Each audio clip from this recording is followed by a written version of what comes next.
এবার আসি যুক্তির বৈধতা। বৈধতা মানে যুক্তির আকারগত সত্যতাকে বোঝায়। এটা হচ্ছে আমি আগেই বলেছি, যেটা হচ্ছে অবরোহ যুক্তিতে আকারগত সত্যতা বৈধতা বিচার করা হয়, কিন্তু আরোহ যুক্তিতে এরকম আকারগত সত্যতা এবং বস্তুগত সত্যতা উভয় বিচার করা হয়। ঠিক আছে, ন্যায় অধ্যায়তে তোমরা ভালো করে জানতে পারবে আকারগত সত্যতাটা কী। তা বৈধতা মানে যুক্তি আকারগত সত্যতাকে বোঝায়। যুক্তি আকারগত সত্যতা বলতে কী বোঝায় না, হেতুবাক্য থেকে সিদ্ধান্ত অনিবার্যভাবে নিশ্চিত হওয়াকে বোঝায়।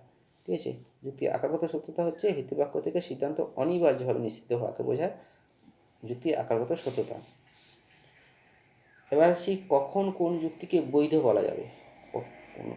কখন একটা যুক্তিকে কখন বৈধ বলা যাবে না, একটি যুক্তিকে তখনই বৈধ বলা যাবে যখন যুক্তির সিদ্ধান্তটি যুক্তির পদ্ধতির নিয়ম অনুসরণ করে আশ্রয়বাক্য থেকে অনিবার্যভাবে নিশ্চিত হবে। অর্থাৎ যুক্তির নিয়ম, একটা যুক্তি গঠন হবে, তার কিছু বৈধ নিয়ম থাকবে, সেই বৈধ নিয়ম অনুসারে যখন যুক্তিটা অনিবার্যভাবে নিশ্চিত হবে তখন সেই যুক্তিটাকে বৈধ বলা যাবে।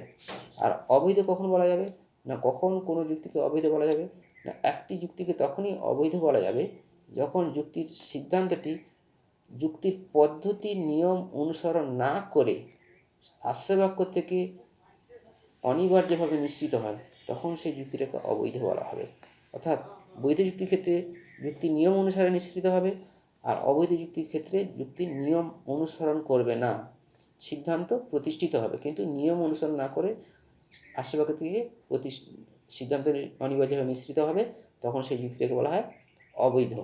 বৈধ যুক্তির ক্ষেত্রে সিদ্ধান্তটি নিয়ম অনুসরণ করবে, অবৈধ যুক্তির ক্ষেত্রে সিদ্ধান্তটি নিয়ম অনুসরণ করবে না। এই বৈধ অবৈধ নিরপেক্ষ ন্যায় আরও ডিটেলসভাবে দেওয়া আছে, তখন আলোচনা হবে। এবার সত্যতা কাকে বলা হয়, যদি কোনো বচনের অন্তর্গত বা প্রকাশিত বিষয়ের সঙ্গে বাস্তবে জ্ঞানের মিল থাকে তাহলে বচনটি সত্য হয়, আর যদি মিল না থাকে তাহলে বচনটি মিথ্যা হবে। ধরো বলা হয় যে সকল নিম পাতা হয় তেতো। ঠিক আছে, সকল নিম পাতা হয় তেতো, এটা একটা বচন মনে করো। তো এই বচনটার যে বিষয়বস্তু সেটা বাস্তবের সঙ্গে মিল আছে, সেই জন্য এই বচনটা হচ্ছে সবসময় সত্য, সর্বদা সত্য হয়। এবার যদি বলা হয় যে নিম পাতা হয় মিষ্টি, যদি বলা হয় যে সকল নিম পাতা হয় মিষ্টি, বাস্তবের সঙ্গে মিল কি আছে? মিল নেই। তাহলে এই যে বচনটা, যেটা লাস্ট যেটা বচন বললাম যে নিম পাতা হয় মিষ্টি, এই বচনটা হবে মিথ্যা হবে।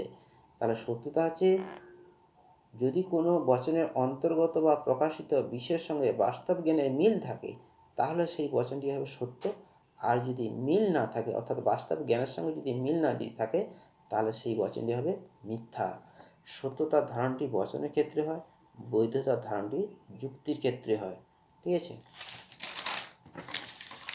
এবার বলছি যে যুক্তির ক্ষেত্রে সত্যতার ধারণা, অর্থাৎ কোনো কোন যে যুক্তির যে সমস্ত বচন থাকে সেই বচনগুলো কোনো বচন সত্য হবে কিন্তু সিদ্ধান্ত মিথ্যা হবে, সেক্ষেত্রেও যুক্তিটা বৈধ হবে।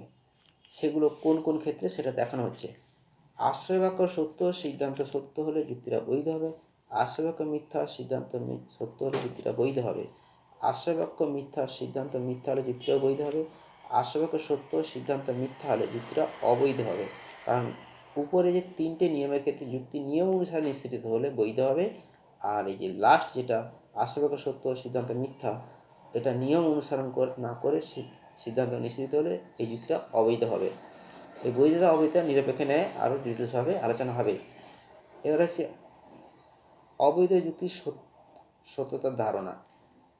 এটা দেখলাম বৈধ যুক্তির ক্ষেত্রে সত্য ধারণা, অবৈধ যুক্তির ক্ষেত্রে সত্য ধারণা কি না, আশ্রয়বাক্য সত্য, সিদ্ধান্ত মিথ্যা, আশ্রয়বাক্য মিথ্যা, সিদ্ধান্ত সত্য, আশ্রয়বাক্য মিথ্যা, সিদ্ধান্ত মিথ্যা, আশ্রয়বাক্য সত্য, সিদ্ধান্ত মিথ্যা, এই সবগুলো কিন্তু যুক্তিটা অবৈধ হবে, কারণ যুক্তির নিয়ম অনুসারে নিশ্চিত হয়নি বলে যুক্তিটা অবৈধ হবে। এরপর আসি বচনের সত্যতা মানে হলো বচনটি সত্য বা মিথ্যা হবে। একটা বচন সত্য অথবা সেটা মিথ্যা হবে, এটা হচ্ছে সত্যতার ধারণা।